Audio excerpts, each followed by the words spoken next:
contexto da música erudita, a interpretação de obras compostas no período em questão nem sempre ocupa todo o universo das práticas interpretativas. No entanto, tal nem sempre se verificou. No século XVI seria praticamente impensável cantar um motet de Guillaume Machaut por soar indesejável ao público e aos intérpretes. No entanto, a partir do século XVIII, começaram a verificar-se tentativas cada vez mais generalizadas de interpretar a música dos séculos passados em países como a França, a Inglaterra ou a Prússia. É importante termos a noção que a música dessa época era composta para uma determinada ocasião e ia sendo deixada de parte à medida que os gostos iam evoluindo. Principalmente desde o início do século XIX, um grande interesse na música dos grandes mestres do passado propiciou aquilo que nós conhecemos agora como o maior marco do revivalismo musical, ou seja, a interpretação da Paixão segundo São Mateus de Johann Sebastian Bach, dirigida por Mendelssohn em Berlim em 1829. Bach, até então uma figura quase desconhecida, voltou a cair nas boas graças do público alemão, trazendo consigo de arrasto uma miríade de outros compositores de séculos anteriores. Apesar disso, muitos foram os movimentos de revivalismo ocorridos tanto na Europa como nos Estados Unidos da América, muitas vezes veiculados por intérpretes amadores. Entretanto, e como se pode ler no Grove Music Online, nas palavras de Harry Haskell, early music, with its overtones of piety and refinement, became a favorite pastime among European aristocracy and newly reached gentry. Historical concerts, lengthy surveys of musical periods or genres, accompanied by didactic commentaries, became popular. Fétis, whose historical concerts in Paris and Brussels in the 1830s and 40s helped stimulate popular interest in early music, rejected the Darwinian view that modern music was inherently superior to music of earlier eras. Art does not progress, he said, it transforms itself. Talvez não fosse o caso para Fétis que a música se assemelhasse aos pássaros que Charles Darwin observou nas Ilhas Galápagos. No entanto, a abordagem interpretativa à música do passado estava muito longe de ser aquilo que os compositores da sua época poderiam alguma vez vir a conhecer. Por exemplo, os trompetes usados por Bach não se assemelham de forma alguma aos trompetes usados na Orquestra Sinfónica Tardo-Romântica. Por isso, mais para o final do século XIX, tomou-se a sensata decisão de se resolver esse problema, no entanto afastando-se ainda mais da realidade histórica.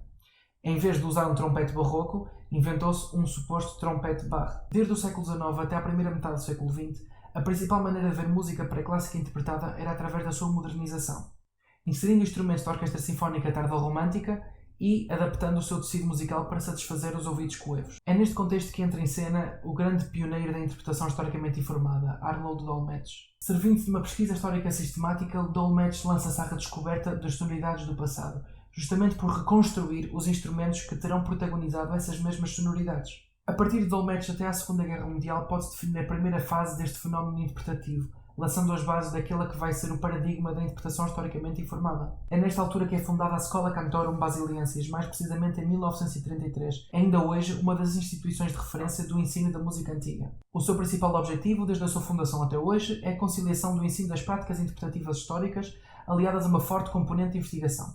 A diáspora causada pela Segunda Guerra Mundial promoveu o alargamento das práticas revivalistas um pouco por todo o globo. O panorama evoluiu de tal forma que podemos falar da música antiga como um movimento propriamente dito. Os ensembles já não se caracterizavam pela forma collegium, isto é, um ajuntamento mais ou menos ad hoc de profissionais com amadores. Estamos perante verdadeiras orquestras completas, inteiramente compostas por instrumentos da época. Algumas delas, como Les Arts Florissants e Academy of Ancient Music, ainda estão em atividade e ainda são instituições de renome. A prática musical expandeu-se para além do pré-clássico, abrangendo também agora a segunda metade do século XVIII e parte do século XIX. Agora, mais do que nunca, a palavra de ordem é autenticidade. Se bem que este conceito já tinha ganho alguma importância nos anos antes da guerra, os protagonistas desta altura atribuíram uma importância absolutamente central.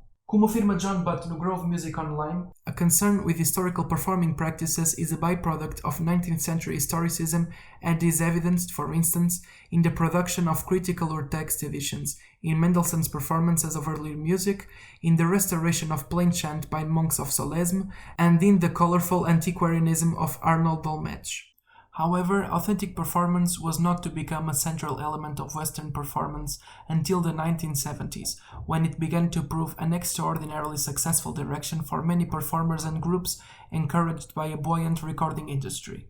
Este conceito, isto é, autenticidade, segundo Butt, pode referir-se ao uso de instrumentos da época, ao respeito pelas práticas interpretativas do tempo do compositor, à adoção de contingências performativas presentes em fontes documentais, à fidelidade para com as intenções do compositor, a uma tentativa de recriar o contexto original de interpretação, ou mesmo a recriação da experiência original da obra na audiência, ou uma qualquer conjugação destes fatores. Ainda assim, nos anos 70 cria-se um verdadeiro clima de contestação em relação ao establishment musical, muitas vezes referido como mainstream nos escritos da época. Esta mesma contestação, bem como as críticas que atraiu, bem severas a mais das vezes, é o tema central do meu trabalho. Não se trata tanto de fazer uma contraposição dos argumentos de ambas as partes para aferir qual deles é o mais verosímil. Trata-se, sim, através da apresentação de algumas visões de ambas as partes, de perceber como é que a música antiga se afirmou como uma força de oposição a uma instituição passível de ser revista. O manifesto geral dos intérpretes de música antiga desta época parece ser a célebre botada que a cravista polaca Wanda Landowska dirigiu ao seu amigo Pablo Casals no verão de 1946. Aparentemente Casals não se conformava com a maneira como Landowska interpretava os ornamentos na música de Bach, mesmo depois de esta lhe ter apresentado evidências históricas. Então, Landowska afirmou: Mon cher Paul, ne discutons pas davantage. Continuez à jouer Bach à votre façon et moi à sa façon. Em todo o caso, os intérpretes de música antiga da segunda metade do século XX já não tomavam a maneira como Landowska tocava como uma referência, mas a intenção dela com aquela frase manteve-se a mesma.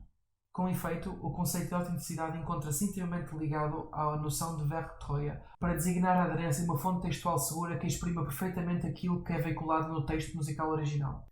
Esta reivindicação dos intérpretes de música antiga é direcionada aos intérpretes ditos modernos, como já foi dito.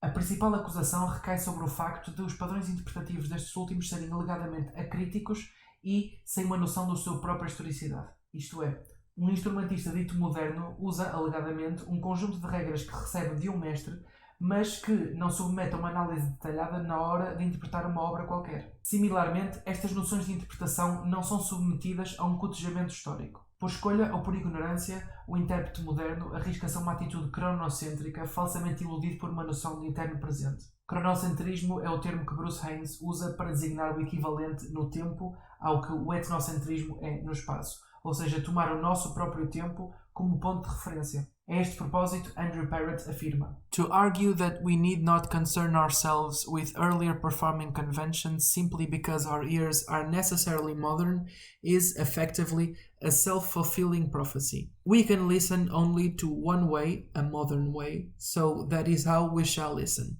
Unfortunately, this is a popular viewpoint, perhaps because most classical musicians are temperamentally more conservative than they care to admit. But also, many react against any apparent preoccupation with rules, and anything they perceive as prescriptive or restrictive. The challenge of absorbing new information, rather than constricting and limiting the performer, acts as a stimulus to the creative imagination and can also prove positively liberating. It does not so much dictate what not to do as offer us new ideas of what we might choose to do. New possibilities emerge even if old ones fall by the wayside. Parrott entra diretamente em conflito com os músicos que se identificam como membros de uma tradição viva que remonta diretamente ao passado, como é descrito por Robert Morgan. Nessa lógica, nada os impede de interpretar Bach ou Handel com os seus padrões interpretativos modernos, que em boa verdade até são diferentes daqueles que eram no início do século XX. Esta tradição ainda se encontra bem viva nos dias de hoje. Veja-se, por exemplo, este excerto de uma entrevista do maestro Zubin Mehta, dada em 2019. Tell me something that the world, not you, not your family, the world doesn't know about Zubin Mehta. My honesty towards my family and to my music is, of course, I don't know if people know it or they don't know it, but the great masters have left us this museum to take care of. Mm-hmm. And we are the caretakers of this incredible museum from Bach until day before yesterday. And we have to be honest with those composers and to be grateful that we still have the opportunity to interpret their music. I'm very grateful. Aparentemente para Zubin Mehta, o mundo da música erudita pelo qual está muito grato começa, evidentemente, em Bach. Resta-nos apenas assumir que a sua gratidão não se estende aos compositores que não tiveram a gentileza de nascer depois de 1685. A atitude subversiva dos proponentes da autenticidade histórica não tardou a atrair para si uma série de críticas que tiveram um papel preponderante na definição da trajetória do movimento. Como seria de esperar, estas foram coincidentes com o boom da música antiga nos anos 70 e 80. Uma boa parte delas prende-se naturalmente com o conceito de autenticidade. Mas aqui também serão discutidas algumas posições que não decorrem exatamente deste conceito. Lawrence Dreyfus afirma que um dos principais efeitos da música antiga é o da desfamiliarização com a prática musical. Beginning in the 1970s, it became clear that early music was not a harmless bit of antiquarianism, but a sweeping movement able to rock the foundations of mainstream musical culture. For what had been thought of as durable and traditional masterpieces, especially Baroque music, became alienated, indeed defamiliarized, in a disturbing departure from expected norms. Previsivelmente, este alinhamento das convenções não tardou a ser veementemente atacado como foram as vanguardas modernistas. Dreyfus cita o melómano francês Gérard Devanne, que, numa arremetida impiedosa, afirma: I say it in all tranquility. Gustave Leonard and consort, Nicolas Harnoncourt and sons, Franz Bruggen and assistant fifers, Kauken and company are polluters of the musical environment. They create anti-art, anti-music. And it is with the greatest joy that I would see all those guilty of musical outrages thrown into prison.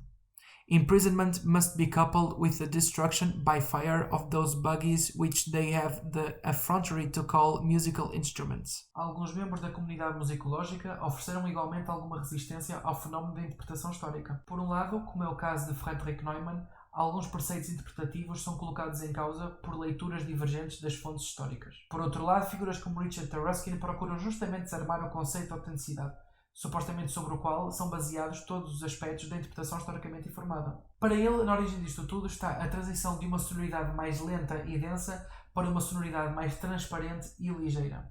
Ou seja, abandona-se um paradigma wagneriano por um paradigma stravinskiano. Para defender as suas preferências, os intérpretes trocam as suas práticas performativas e efetivas instrumentais para um contexto pré-wagneriano que pode perfeitamente coadunar com este paradigma.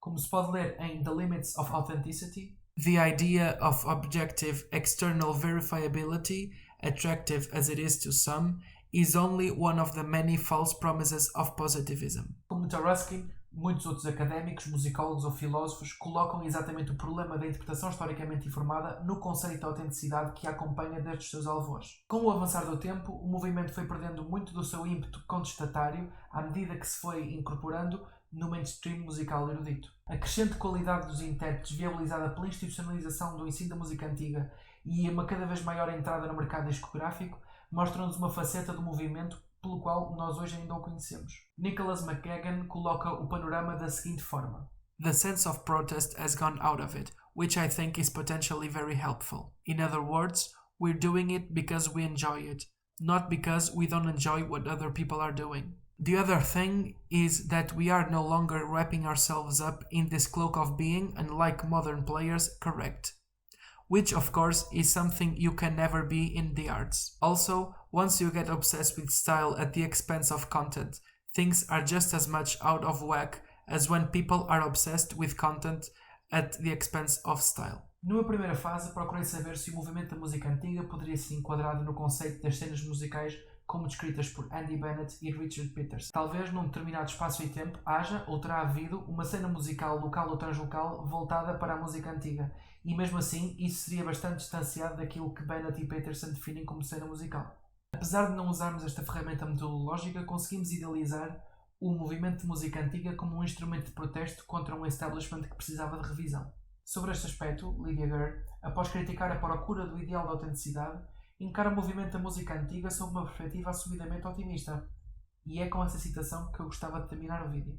More than any other movement currently existing within European tradition of classical music, the early music movement is perfectly positioned to present itself not only as a different way of thinking about music, but also as an alternative to a performance practice governed by the work concept. By positioning itself as a viable and dynamic alternative, even as a challenge to another practice, it is able to serve as a constant and living reminder to all musicians that Werktreue ideal can be delimited in scope. Such delimitation, resulting from the presentation and acceptance of viable alternative practices, is a very good thing. It keeps our eyes open to the possibility of producing music in new ways under the regulation of new ideals. It keeps our eyes open to the inherently critical and revisable nature of our regulative concepts. Most importantly, it helps us overcome that deep-rooted desire to hold the most dangerous of beliefs, that we have at any time got our practices absolutely right.